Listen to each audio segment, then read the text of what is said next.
In the modern world, orphanages are not just homes for orphan children. They are also a home for children who went through abuse and neglect, either by their parents or guardians who were supposed to love and cherish them.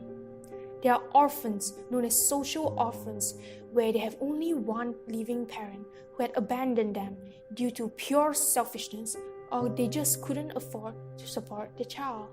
Today, society has this misconception that orphanages are fully supported by the government and are well taken care of, or even if they are not, other people will help out. This is far from the truth, as majority of the time, even with the support of the government, orphanages have a hard time making ends meet. This ignorant mindset of society is dangerous, as if everyone has this concept. In the end, no one will reach out and help the orphanages, leaving them to fend for themselves. Malaysia's situation is not as dire as it is in other countries. The children here are provided for, but only to a certain extent. Our team decided to visit orphanages to learn more about the problems they face and to bring attention to them. In a quiet corner in Cheng, Good Samaritan Home was built to shelter orphan and abused children from broken homes. It was started up in 1999 by Reverend Albert Ong and his wife. The home houses around 35 children and hopes to give them the care and love they require. One of the boys who was part of the home took us on a tour of the place and showed us around. In a room, 9 boys stay in it.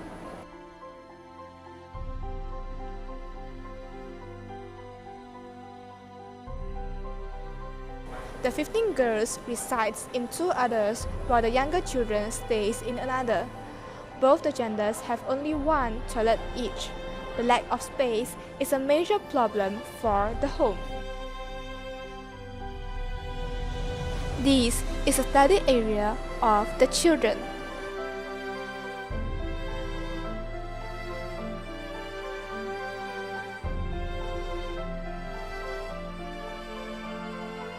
The group of children here can be filmed as they are part of police investigations involving their parents that have resulted in them being sent here.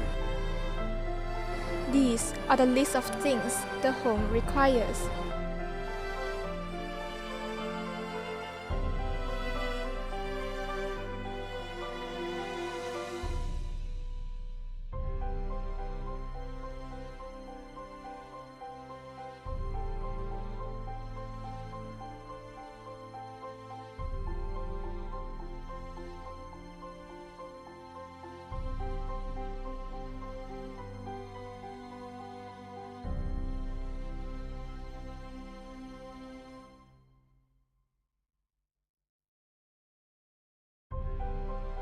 The amount of food required to feed the children is astonishing.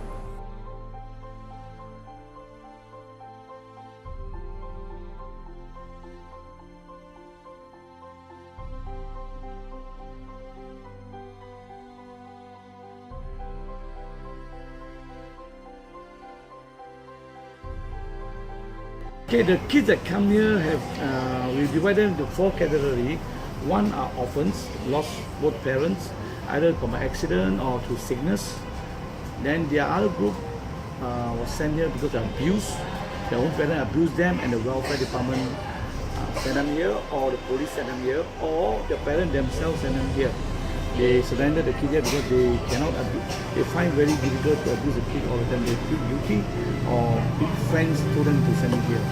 And then the other group is those abandoned kids.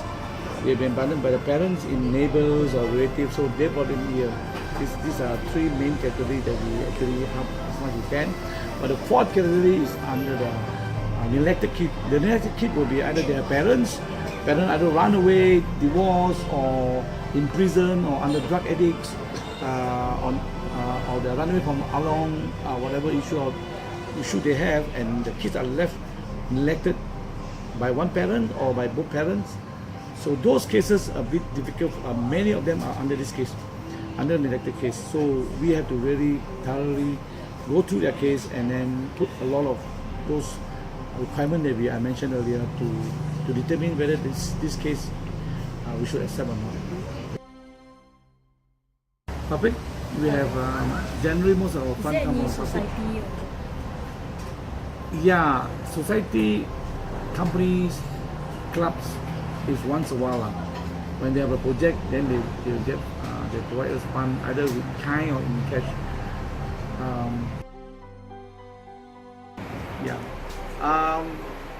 Primary school, we don't give them allowance because they have free food. We apply for free food for them. The secondary one, we give allowance to them. The college kids, yes, they got allowance.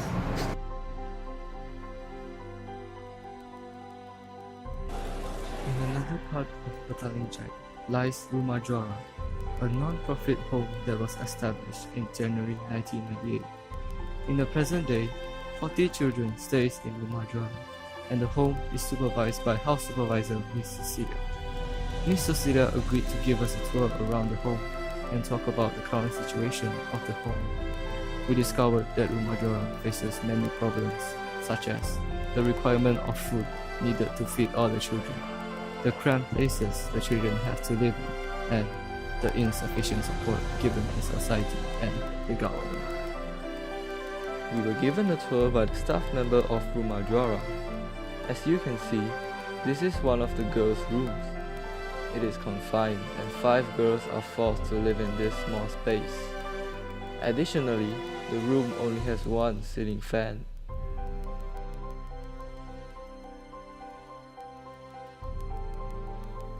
This is the second room that the staff member took us to. It is cramped and the facilities is insufficient.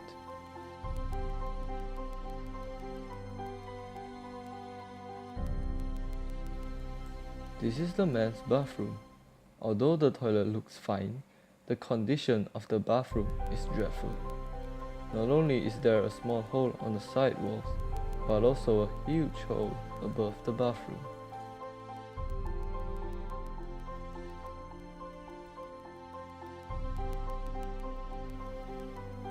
This is the third room shown to us. It belongs to the boys and similar to the other rooms. It only has a small space.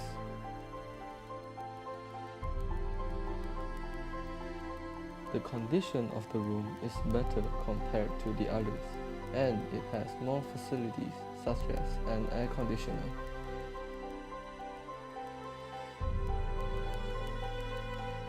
This is the ladies' bathroom. It is the only bathroom in Rumah Juara that consists of a water heater. Sadly, the door of the bathroom is broken, causing difficulties for them. The room here is a multifunctional room which is a bedroom for the boys and a storeroom for Rumah Juara.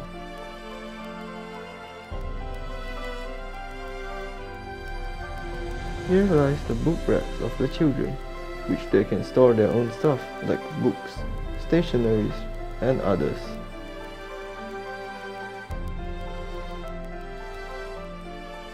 Over here is the kitchen, which seems to be functional as they have a refrigerator and kitchen equipments such as the microwave and the rice cooker.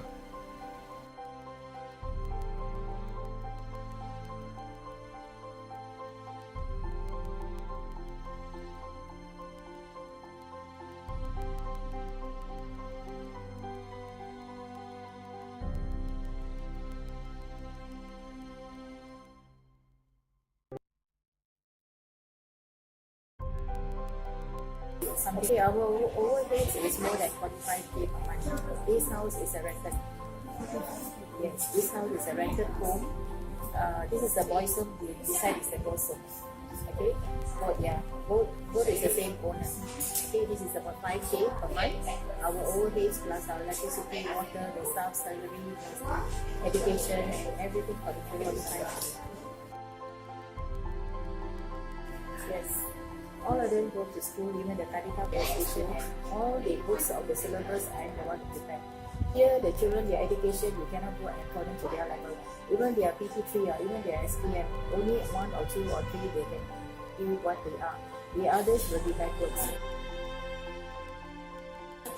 Okay, our church pays the rental, electrical, water bill, plus the staff. I got 4 permanent staff, 1 driver, and I got 1 permanent staff in the console. It's Michael, the other 1 permanent staff, Lindy, and it's me. All of us are permanent. Then the rest of them, the 4 of them are volunteer, but they are paid volunteers. Discipline, we have got a discipline chart. Yeah, I got a discipline chart. And my staff are not allowed to take any discipline. Even any discipline comes to me first. And especially the 13 above, they were form.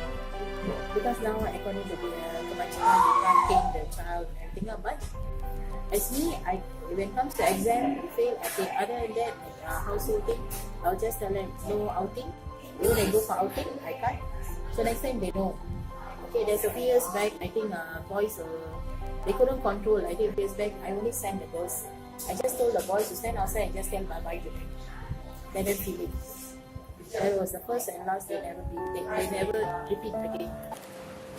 The homes are 2 of many in Malaysia. They have struggled and worked hard to try and solve their problems.